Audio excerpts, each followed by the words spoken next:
The climate change conference is taking place in hotel conference rooms that overlook some of the world's most beautiful white sand beaches. Most of the tourists here are little concerned with the United Nations event. They came here for the sun and the sand. But official delegates and representatives of non-governmental organizations are spending most of their time indoors, focusing on what they fervently believe is an effort to save the planet from the dire consequences of global warming.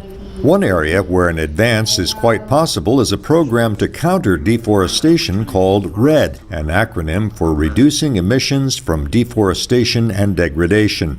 Forests are important because they absorb carbon dioxide from the atmosphere and help cool the planet.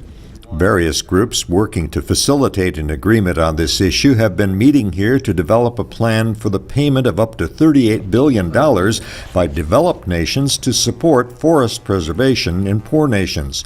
Such a scheme would require an international mechanism to guarantee transparency and effectiveness. An agreement could come at this conference, according to Carol Saint-Laurent of the International Union for Conservation of Nature. There's already quite a lot of agreement around these key elements. It's just a matter of putting them in a decision and moving forward with that. She says the transfer of so much money to poor nations can only work if a reliable agreement is in place. At the heart of it is money and the potential for this money to do really good things, but also the potential for it to do really bad things if not done right. We really need this decision in place to start guiding how activities are rolling out in different countries.